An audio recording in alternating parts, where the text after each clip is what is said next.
Un homme marche seul, dans le désert du silence. Ni maître, ni disciple. Seulement la présence d'Allah qui emplit tout. Cet homme n'est ni prophète ni messager. Et pourtant, son cœur bat au rythme de la vérité. On l'appelle l'individualiste, Al-Mufarrad. Et selon le grand maître soufi Ibn Arabi, cette station spirituelle rare peut évoquer certaines figures guidées par Allah. Mais qui sont réellement ces êtres isolés dont l'histoire parle peu? Et pourquoi leur chemin intérieur inspire-t-il la réflexion sur le sens de notre temps? Mais avant de continuer notre partage aujourd'hui, pensez à vous abonner pour ne manquer aucun rappel et partager ces messages autour de vous. Chaque parole qui inspire le bien, par la volonté d'Allah, est une lumière qui se diffuse. Et dites-nous en commentaire depuis quel pays vous nous suivez.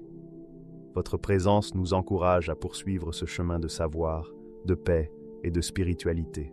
Le mystère des êtres isolés.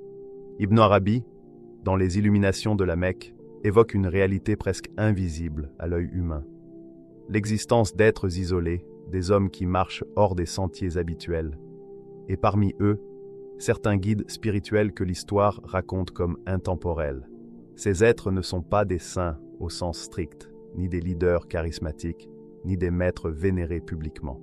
Ils sont des énigmes vivantes, des passerelles silencieuses entre le monde visible et les profondeurs spirituelles. Leur solitude n'est pas une fuite, mais un choix profond, une immersion dans l'infini intérieur. Imaginez un homme qui traverse la vie sans que personne ne remarque ses pas. Il ne participe pas au tumulte des foules, ne court pas après la reconnaissance ou la gloire. Le monde extérieur, avec ses bruits et ses lumières, l'intrigue moins qu'il ne le trouble. Son royaume est intérieur, un espace où chaque instant est une méditation, chaque souffle un dialogue avec Allah. Il ne parle pas pour être entendu, il écoute pour comprendre. Et dans ce silence, il se fait miroir du monde spirituel, reflet discret mais fidèle de ce qui est éternel et immuable. Ces hommes isolés, selon Ibn Arabi, sont rares. Leur rareté tient à la tension exigeante entre deux mondes, le visible et l'invisible. Ils ne se conforment pas aux lois de la société, mais ne s'y opposent pas activement. Leur engagement est avant tout intérieur, envers la vérité spirituelle. Ils apparaissent rarement et agissent souvent, sans que personne ne s'en rende compte. Leur influence est subtile, perceptible seulement à ceux qui ont les yeux du cœur. Un mot ici, un geste là, et parfois un destin peut doucement changer sans que le monde extérieur en soit conscient. Ces êtres ne cherchent pas la communauté. Là où l'homme ordinaire trouve sa force dans l'union et la reconnaissance, l'être isolé puise sa vitalité dans la solitude et l'introspection. Chaque rencontre avec lui est rare, souvent surprenante. Il peut sembler étrange ou différent à ceux qui ignorent son chemin, mais il est complet dans son lien avec l'invisible. Ce lien, intime et solide, lui suffit pour avancer droit dans un monde souvent agité par ses désirs et illusions. Le guide spirituel archétypal de cette solitude consciente incarne l'art de guider sans être imposant. Sa présence se ressent, jamais ne s'impose. Il intervient dans les vies avec délicatesse. Il enseigne à travers l'exemple, d'une manière qui ne peut être comprise qu'avec le temps et la réflexion. L'être isolé agit silencieusement, influence discrètement, et laisse les fruits de ses actions mûrir naturellement. Cette approche contraste avec la société moderne qui mesure l'efficacité par la visibilité et le résultat immédiat. Pour lui, le fruit ultime est invisible, éternel, et dépasse toute appréciation humaine. Le mystère des êtres isolés réside aussi dans leur rapport au temps. Ils ne vivent pas selon le calendrier du monde. Leur existence tisse passé, présent et futur, où chaque instant contient mémoire et intuition. Le temps n'est pas un maître, mais un compagnon. Dans leur solitude, ils contemplent les cycles de la vie, la permanence divine et l'éphémère des choses matérielles. Ils savent que le tumulte extérieur n'est qu'illusion et que la vraie connaissance se trouve dans l'observation intérieure et la patience. Ces hommes sont des miroirs. Ceux qui croisent leur chemin se voient reflétés de manière inattendue. Leur présence interroge, déstabilise et parfois transforme.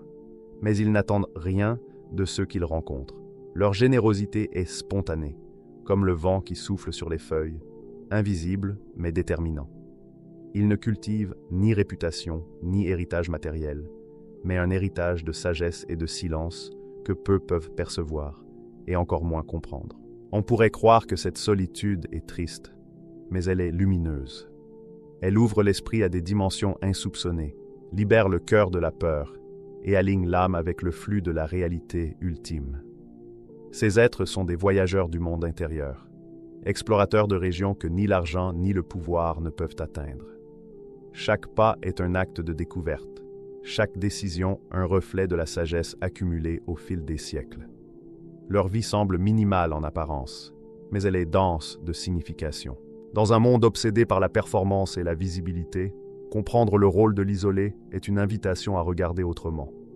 Il nous rappelle que la valeur n'est pas mesurée par l'activité extérieure, mais par la profondeur de l'être. Que le véritable pouvoir réside dans la maîtrise de soi et la communion avec Allah.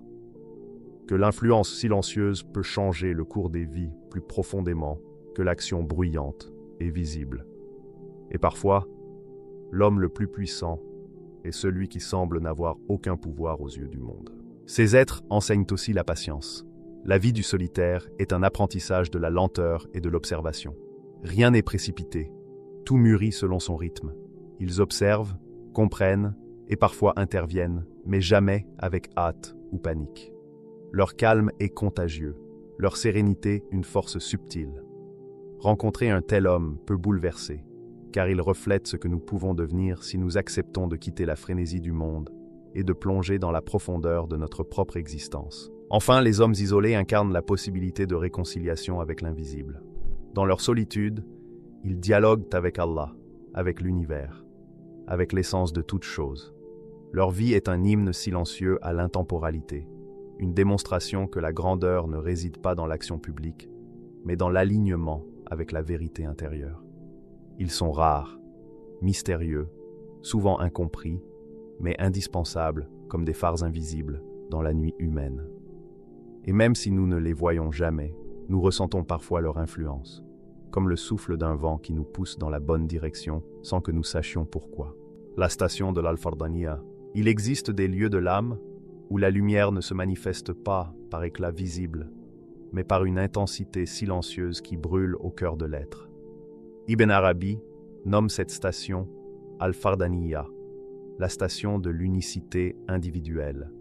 Imaginez un espace immatériel, flottant entre ciel et terre, où l'homme n'est ni prophète ni saint selon notre compréhension habituelle. Il n'a ni mandat, ni hiérarchie, ni public. Il existe dans une singularité qui dépasse toute mesure humaine. La Fardaniya se trouve entre la véridicité, al-Siddiqiyya, et la prophétie législative, al-Nubuwa, al-Tashri'iyya. La Siddiqiyya est un feu pur qui éclaire, la Nubuwa al-Tashri'iyya, une flamme qui enseigne et ordonne. L'al-Fardaniya, elle, est une lumière qui n'éclaire qu'à l'intérieur. Invisible aux yeux des masses, elle transforme l'âme qui l'accueille. Les hommes qui atteignent cette station ne reçoivent ni révélation directe, ni mandat pour guider les autres. Leur connaissance jaillit du cœur, inspirée par Allah, comme une source claire surgissant de l'intérieur. Visualisez cette lumière intérieure. Elle ne passe pas par les mots, ne se traduit pas en doctrine. Elle n'a pas besoin d'intermédiaire pour toucher l'âme. Elle est directe, intime, immédiate. C'est une science qui ne se démontre pas, mais se vit. Elle ne demande ni approbation, ni reconnaissance. Et pourtant, elle peut changer doucement le cours des vies. Celui qui se tient dans cette station voit le monde autrement. Il perçoit au-delà des apparences et ressent la profondeur de la réalité avec un discernement qui dépasse la logique humaine. Ibn Arabi évoque que cette lumière est l'une des stations les plus élevées de l'âme. Imaginez, une présence qui n'impose rien, mais rayonne par sa seule existence. Une force qui ne se manifeste pas par le pouvoir ou le contrôle, mais par l'intensité silencieuse de la station. L'influence n'est perceptible que pour ceux dont le cœur est ouvert à recevoir cette lumière intérieure. Ce niveau spirituel est singulier, car il transforme l'individu de manière invisible. L'homme dans l'Al-Fardaniya vit dans une unicité totale. Sa relation avec le divin n'est pas médiatisée, ni conditionnée par des pratiques ou structures. Elle est directe, totale, absolue. Tout autour de lui, le monde continue sa frénésie, mais il reste imperturbable. Sa force ne réside pas dans ses actions visibles, mais dans ce qu'il est profondément. Pour comprendre l'Al-Fardaniya, imaginez un point de concentration absolue. Toutes les distractions, toutes les illusions de la matière tous les sons et lumières extérieures s'évanouissent. Ce qui reste est un cœur qui voit, un esprit qui sait, une âme qui connaît. Cette station n'est pas accessible par mérite apparent ou effort extérieur. Elle est accordée par Allah à ceux dont la pureté intérieure et la sincérité sont totales. Le parcours vers cette station est solitaire. L'homme traverse la véridicité, cette lumière qui purifie, mais ne s'y attarde pas. Puis il effleure la proximité de la prophétie législative, cette lumière qui enseigne et régule, mais ne s'y fixe pas. Son chemin est unique et individuel, mais reste connecté à l'ensemble. L'unicité ne signifie pas isolement. Elle implique la capacité de rayonner, de refléter la lumière divine dans le monde, sans être reconnu.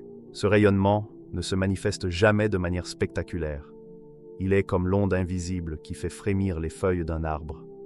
On ne voit pas la cause du mouvement, mais le mouvement existe, subtil et nécessaire. Ainsi fonctionne l'Al-Fardaniya, une présence qui transforme sans se révéler, qui guide sans imposer, qui influence sans agir selon nos critères. La station de l'Al-Fardaniya enseigne aussi une leçon sur le savoir et l'action. Ici, la connaissance n'est pas accumulée par les livres, ni transmise par un maître, ni validée par des examens. Elle est vécue, ressentie, incarnée. La science jaillit spontanément, comme une eau claire surgissant d'une source. Elle n'est pas utilitaire mais existentielle. Elle sert à comprendre, à aligner, à transcender. L'homme de l'Al-Fardaniya vit selon une temporalité différente. Le temps extérieur continue, mais pour lui, chaque instant est dense et significatif. Passé et futur se rejoignent dans une perception continue du présent, et chaque acte devient expression de la lumière intérieure. Il n'a ni hâte ni impatience. Sa vie est une danse silencieuse avec le flux divin, chaque respiration accordée à l'univers. Cette station est rare et précieuse. L'isolement n'est pas une fin, mais une condition nécessaire pour que la lumière éclore sans interférence. Le moindre attachement au monde peut voiler la clarté. Mais pour celui qui tient sa station, la récompense est incomparable. La présence constante de la lumière divine, la certitude silencieuse que son existence a un sens profond, que chaque souffle participe à un ordre invisible et parfait. Dans ce voyage, l'âme est invitée à percevoir une vérité paradoxale. La grandeur ne se manifeste pas par l'action publique, la notoriété ou le pouvoir. Elle se révèle dans la profondeur intérieure, dans la fidélité du cœur, dans l'alignement avec ce qui est éternel et immuable.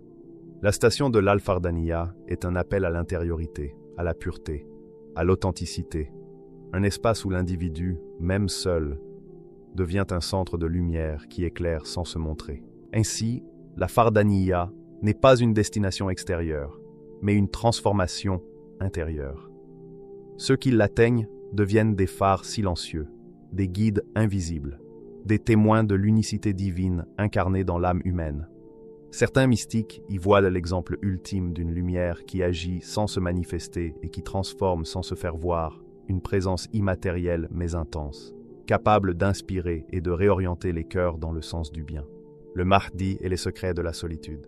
La venue d'un guide spirituel ne se produit pas sous le feu des regards, ni dans la lumière éclatante de la reconnaissance.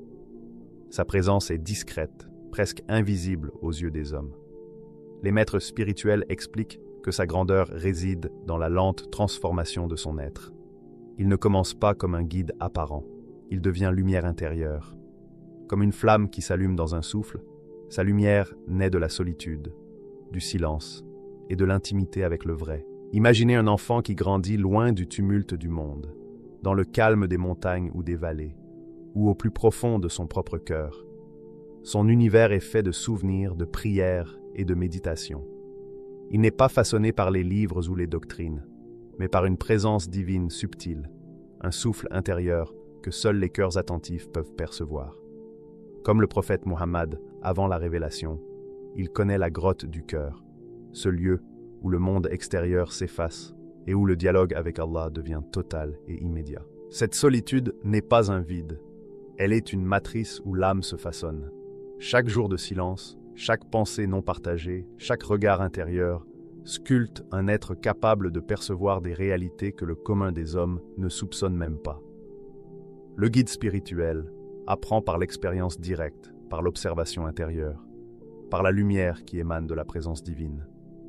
Il n'y a ni professeur, ni programme, seulement le flux vivant de la connaissance qui circule dans le cœur. Il est plongé dans le souvenir du vrai. Les maîtres disent que ce souvenir n'est pas une répétition mécanique, ni un rituel, mais un état de conscience où l'âme vit dans l'éternel, où chaque respiration est un écho de l'invisible, et chaque battement de cœur une note dans l'harmonie de l'univers. Dans cette immersion, le temps extérieur perd sa domination. Les jours et les nuits deviennent des cycles intérieurs, où chaque instant est dense, saturé de sens et de lumière. Le guide ne reçoit aucune mission dès sa naissance. Sa lumière se construit dans le retrait, comme un cristal qui se forme lentement dans l'obscurité. Et lorsque le monde semble obscur, il agit guidé par une science intime et spirituelle, une connaissance directe qui lui permet de discerner la vérité derrière les apparences et d'agir avec prudence et justesse. La solitude est radicale. Il ne cherche pas la compagnie pour se rassurer ni le soutien pour se conforter. Sa présence est la lumière intérieure, son guide est le souffle divin. Et pourtant, cette solitude n'est pas stérile. Elle produit une puissance silencieuse, capable d'inspirer et de transformer subtilement. C'est dans cette absence de bruit et de distraction que son être s'affine, se purifie et se prépare à sa mission.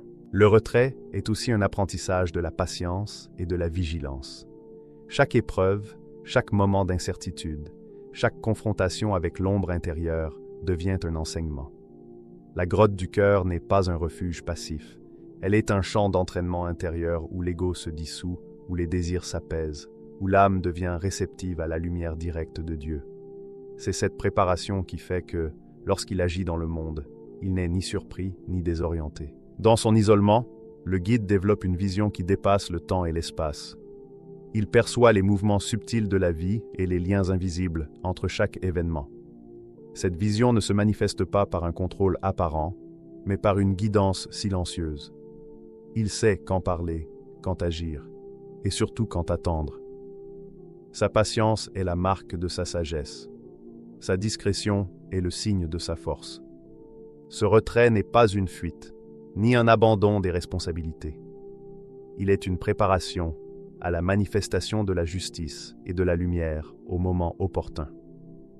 Loin de la foule et des regards, il façonne sa présence intérieure, une lumière si pure qu'elle inspire et éclaire progressivement ceux qui la cherchent. Chaque jour passé dans la solitude est un investissement dans cette guidance spirituelle. La solitude nous enseigne que la lumière ne se trouve pas dans la renommée, le pouvoir ou les manifestations extérieures. Elle se trouve dans la fidélité à l'intériorité, dans la capacité à écouter, à observer et à laisser la connaissance divine se déployer en soi. Ceux qui atteignent cette profondeur deviennent des guides par leur présence même, des phares silencieux dans la tempête du monde. Enfin, le secret de cette solitude est paradoxal. En s'éloignant des distractions, le guide se rapproche des cœurs. En retirant son être des attachements, il devient capable de percevoir la vérité cachée dans le cœur de chacun. Son action n'est pas domination, mais manifestation de lumière qui inspire, répare et restaure.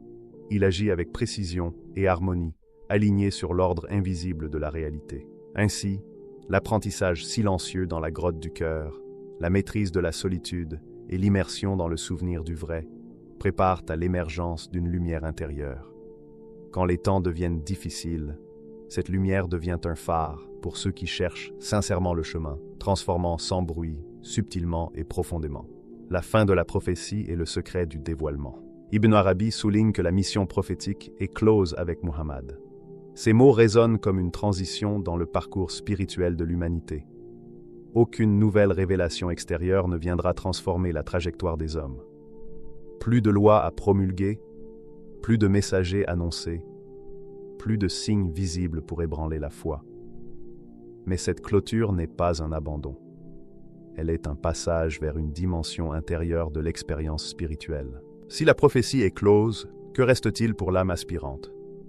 La réponse réside dans la fardaniya, la science de l'intérieur, un lien direct entre l'âme et Allah.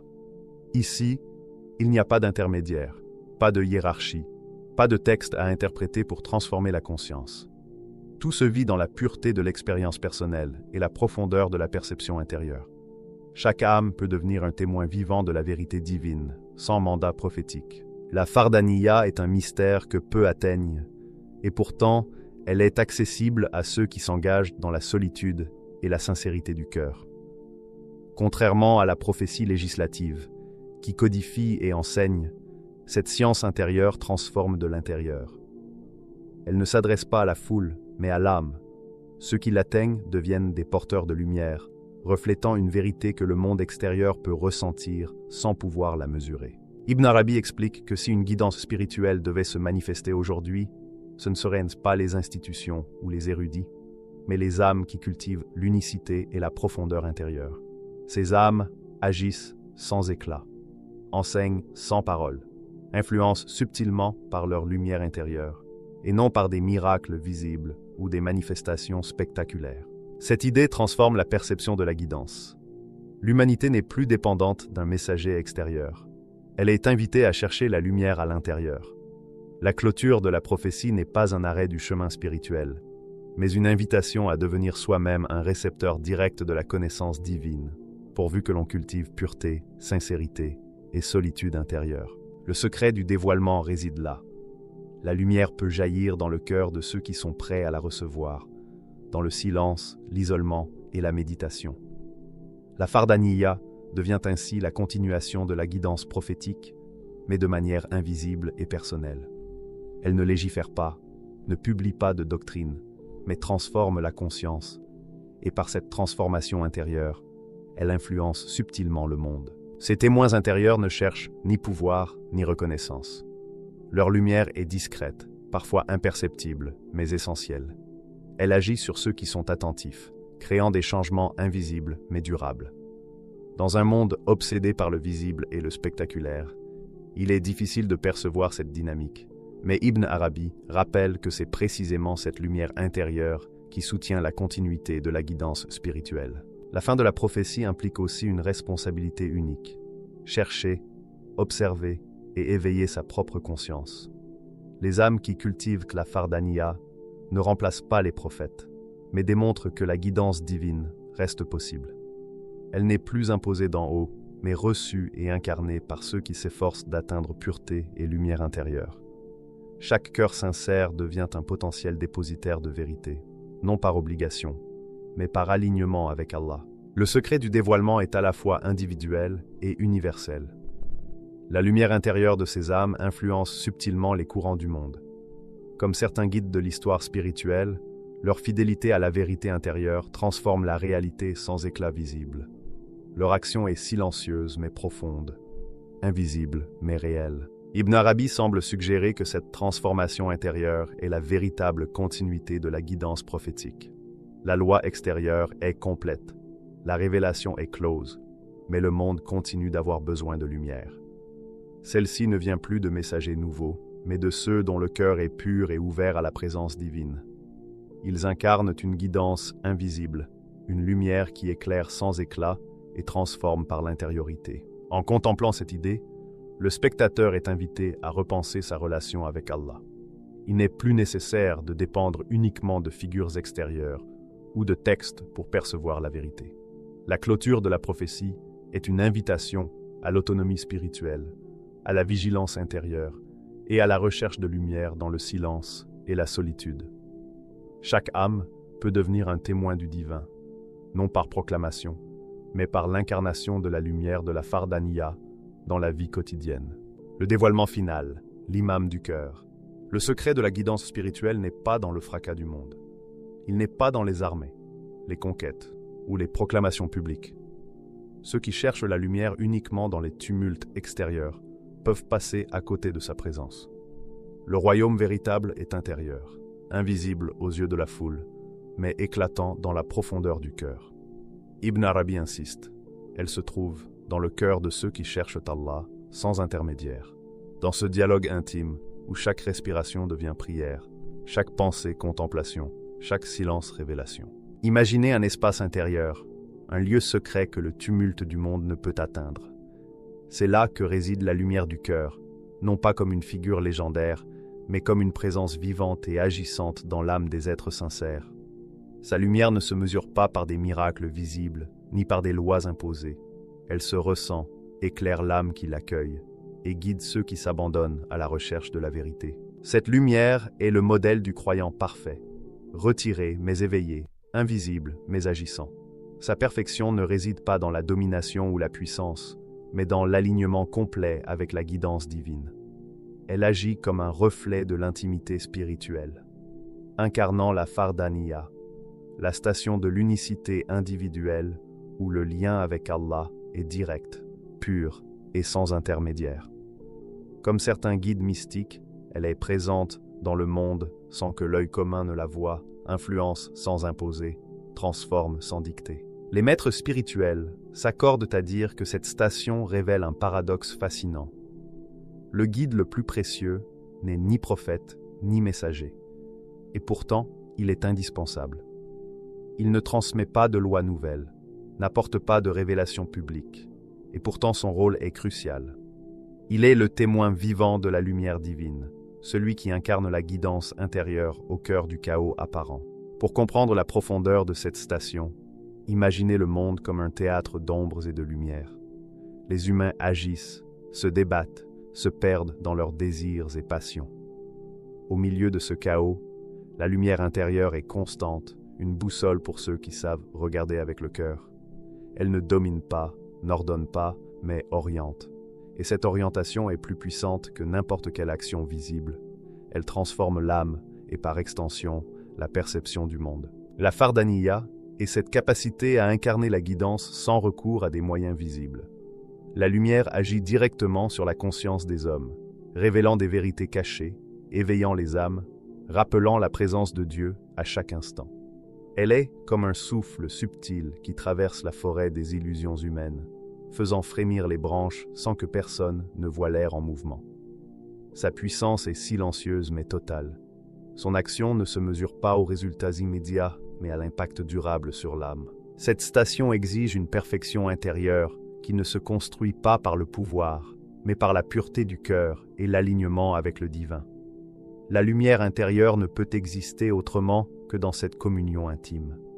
Chaque pensée, chaque émotion, chaque souffle devient un acte de connexion avec le vrai. Il n'y a ni distraction, ni recherche de reconnaissance, ni besoin de spectacle. La perfection se mesure à l'intensité de l'alignement intérieur, et non à la manifestation extérieure.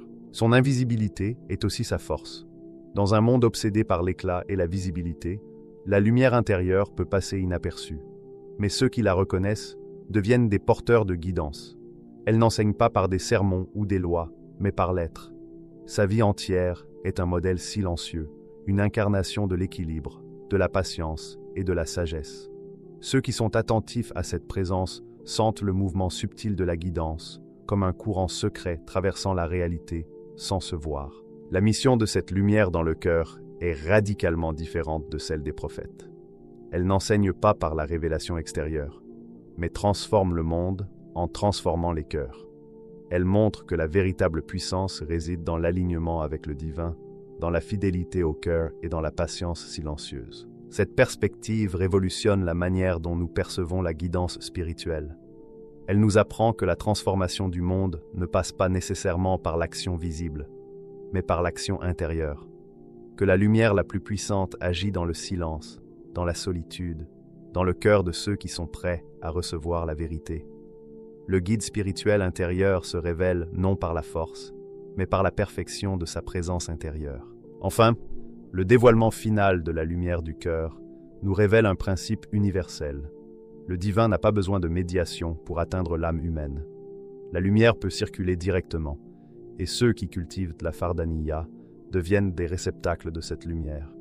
Elle est retirée mais éveillée, invisible mais agissante, solitaire mais pleinement en communion avec le monde par l'intimité de sa lumière.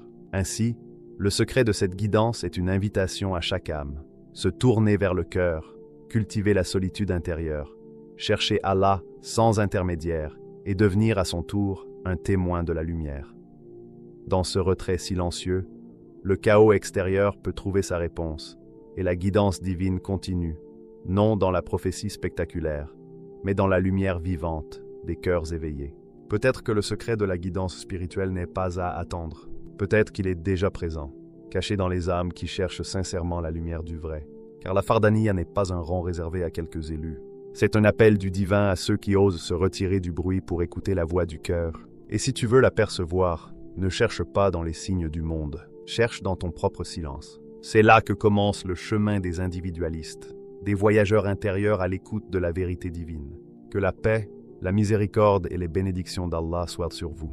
Et n'oublie pas, le plus grand secret n'est pas dans les livres, mais dans la lumière que Dieu dépose dans ton